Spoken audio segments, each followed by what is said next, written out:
FEMNET is the African Women Development and Communication Network. So we are a network of women's rights activists, feminists, gender advocates across the continent, and we work in 50 African countries across the continent as well as the diaspora. We have been in existence for 33 years and we are headquartered in Nairobi, but our work is across the continent. So we are a Pan-African feminist network.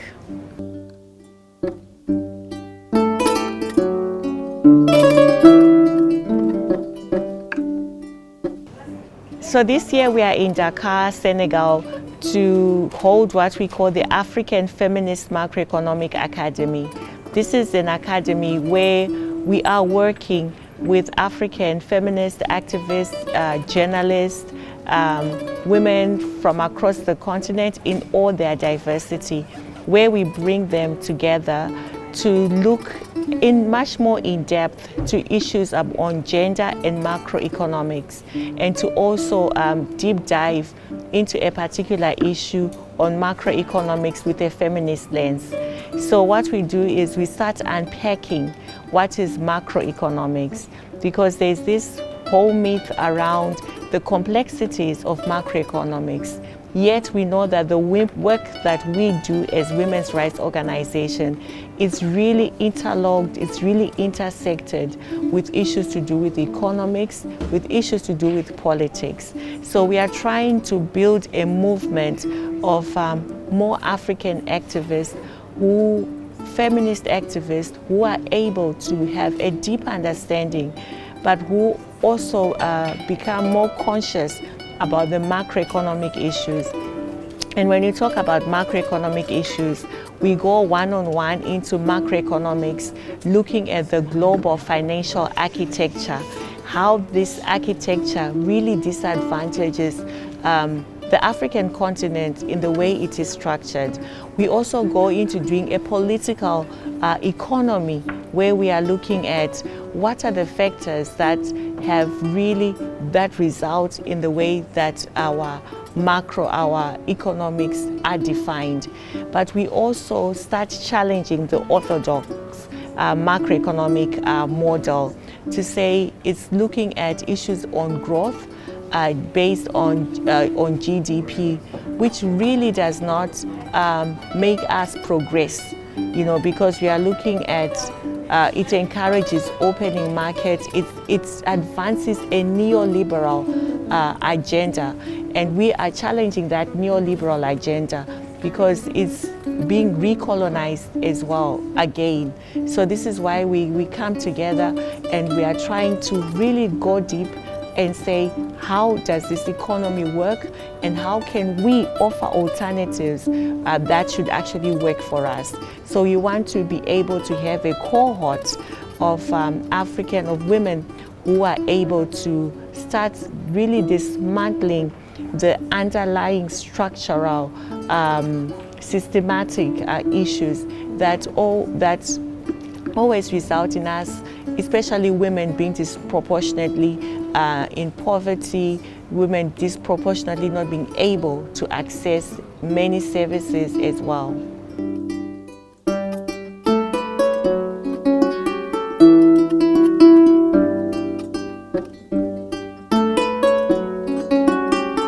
So in Dakar, we brought together a lot of activists, feminists from over 20 African countries.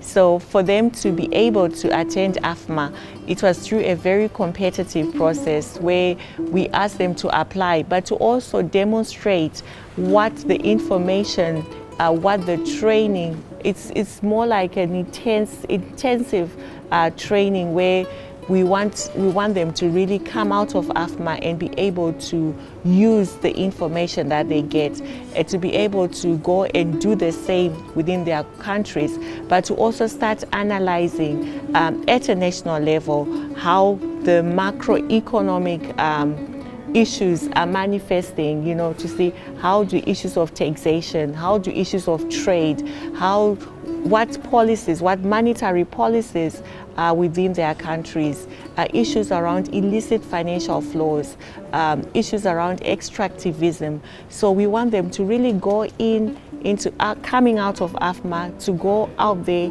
and start really looking and breaking down and unpacking the issues that we would have discussed. So this is a diverse of women from across the continent. North Africa, we had Tunisia, East Africa, we had Sudan, we had Ethiopia, Uganda, Southern Africa, we had Zimbabwe, South Africa, Zambia, Malawi, in West Africa, Benin, Burkina Faso, Ghana, Nigeria, Mali. So we had a whole diversity, but we also had participants who are also based here in Senegal as well.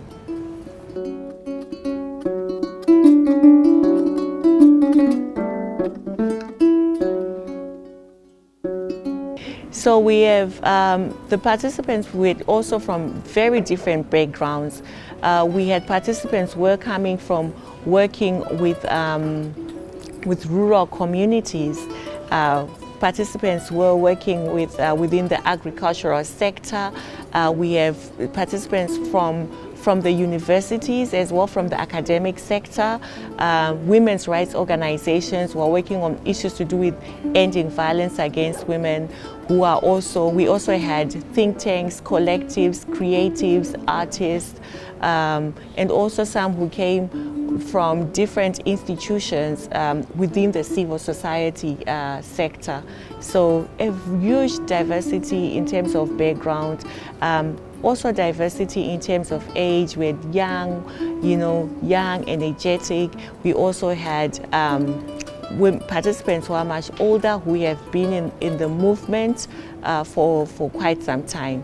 So it was really very cross-sectional, very cross-generational, but bringing together across the diversity, which really represents the diversity of the continent.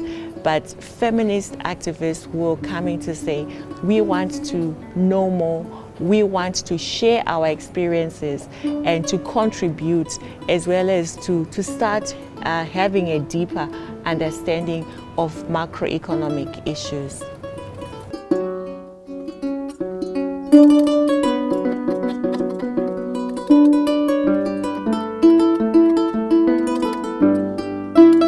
So a highlight of our work, I think one thing that we do as FEMNET is we are a strategic convener. We amplify the voices of African women and girls in all their diversity on issues that have to do with economic justice and rights, transformational leadership, issues that have to do with ending violence, harmful traditional practices, a whole diversity of issues on climate justice as well. So within our organization as FEMNET, we have five strategic thematic areas, and these strategic areas are economic justice and rights, climate justice and natural resource governance, women's transformational leadership, ending violence against women, and sexual and reproductive health and rights. So our work is really centered on disrupting and it's really centered on disrupting the systems and the structures that discriminate against women and girls. It's issues on looking at issues of power, issues of patriarchy, but also our work, and the highlight of our work is strengthening capacities. It's doing a lot of policy advocacy to say we need to have policies that are responsive to the needs of women. So advocating for policies, but going beyond and advocating for financing, for resourcing, for women's rights organizations that we work for them to enable them to do their work effectively, but also financing and resourcing the gender agenda as well. So we work at the global level, we work at the regional level, we also work at the national level as well. So we want to bring what is happening at the national level to bring it to the global level and to start making those connections to say we are tired of the rhetoric that we keep hearing most of these policymakers in these spaces, yet we know that there's a lot of regression in the work that is actually on the ground, that when we really look at what is changing, there isn't that change. So we want to make sure that those policies are implemented, they are also financed, and that there's also awareness of those policies. So some of the major frameworks that we work with are the Beijing Platform for Action and the African Charter on Women and on the Rights of Women, which is also called the Maputo Protocol. So we really want to make sure the provisions that are within that, even the Global Convention on the Elimination of All Forms of Violence and Discrimination Against Women, to be able to be implemented. We want our policymakers to be accountable to what they have signed to. So going beyond just signing, but we want them to report on the progress that they have and to honor the promises that they've committed to for women and gender issues.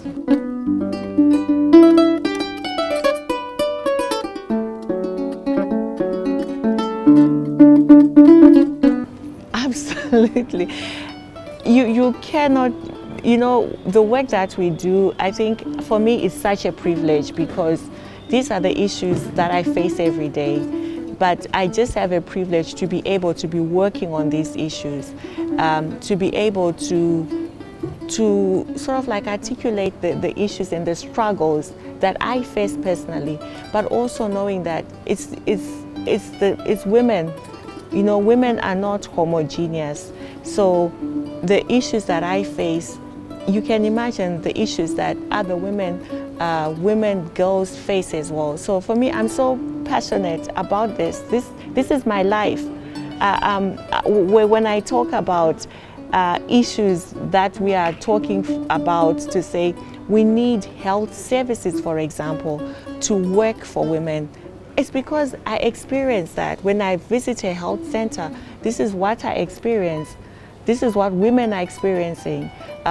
Women cannot even access maternal health across the continent in a dignified way. For us, we want women to live a dignified life, to have their well-being well taken care of, and for the taxes that are being paid to actually work and to be invested in the sectors that we know make a difference, in the education sector, the health sector, the social protection sector.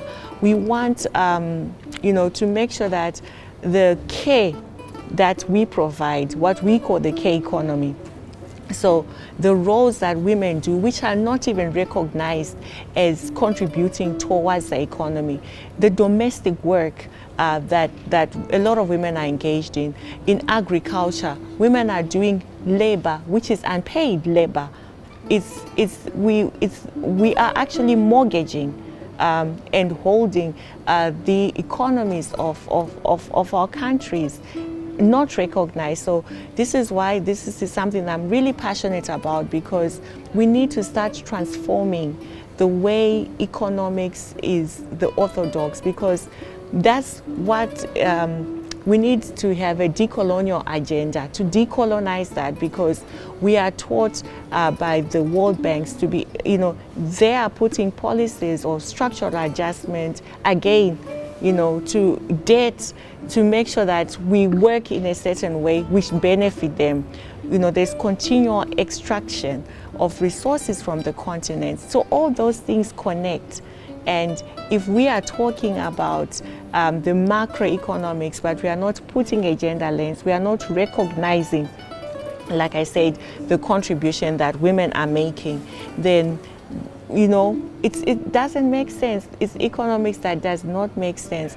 Women are the ones who are making sure that trade is happening. They are doing a lot of cross-border trading.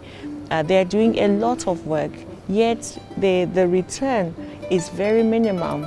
the services that they expect at a minimum are not even there.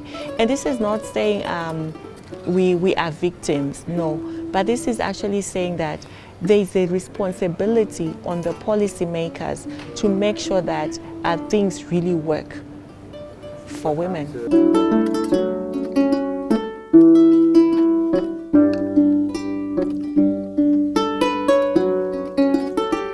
So I think when you say feminist and Pan-Africanist, I think it's important to say these are ideologies which really connect, and they demonstrate the lived realities, and they also talk about the colonial past in terms of how that affects the way that things are structured right now. And so when we say a feminist and a feminist and Pan-African position, it's because the ideals of having Africa working independently, having the freedom of being in control of its economy, given the resources that it has, and then saying as a feminist, we are always questioning these systems of oppression. So that's the intersection, and the challenges are really there. I mean, we are living in an era of COVID. Just look at the way vaccines, where Global South he received less than 1% of the vaccines.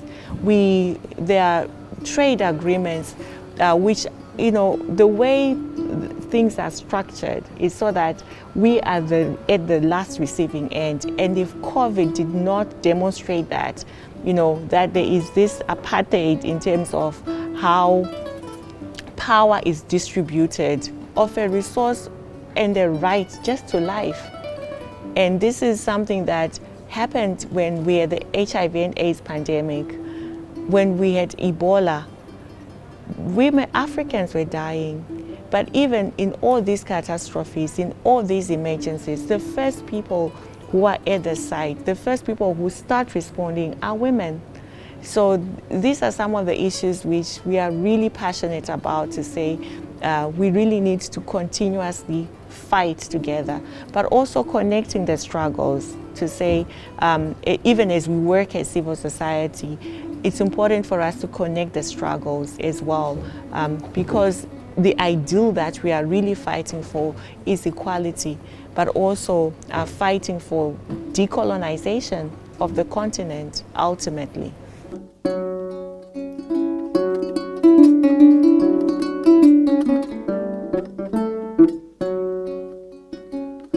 My message to young African feminist activists, I think for me, my message is to say, keep the struggle, connect with other feminist activists. There's nothing like you are young, you can't do anything. I think it's just reading more and even quoting our African feminists more and writing more. I don't write as much as I would love to, but I think we need to also start documenting, because information is power, data is power. But I think just being political in everything, questioning everything, but also being mindful of the way of also taking care of yourself and as well as your well-being. So for me, I would say just keep in the struggle. You are doing well as feminist activists, and the fight for patriarchy is the fight which we need to start connecting from all the different angles as well. Whatever you can be working on, as long as we know that what we are fighting, the giant, is really trying to dismantle patriarchy in all its manifestations.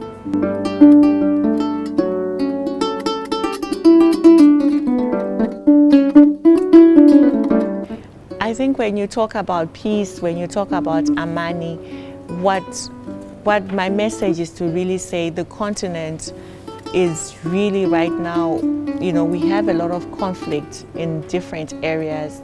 We have a lot of terror in different areas. And one of the things that we have been talking about is the investment around on silencing the guns, where we are saying, even as we talk about the economy and where are the most budgets and investments, where are they going? They're going, a lot of them going into militarization and not so much into supporting the social protection sector as well. So for me, I think the message is to really say we need to constantly, fight to make sure that we are keeping peace and that we connecting. Most of the issues around conflict are really connected to resources. They are connected to economic resources. They are connected to inequality, but they are also connected to destabilization of the continent. And I think we can all come together and in the spirit of Ubuntu, in the spirit of Pan-Africanism, to start lighting that flame again and saying, if we are united as a continent with the ideal and the politics of saying we really want to progress, I think it's time for us as Africa to really stand up. It's time for us to say, we know a lot of resources are flowing out. There are a lot of illicit financial flows. Africa is bleeding, and I think it's time for us to heal that wound. And we can only do it when we ideologically, we are advancing an ideology of Pan-Africanism.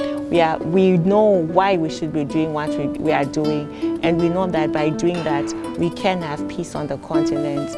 We can have dignity. We can also have well-being.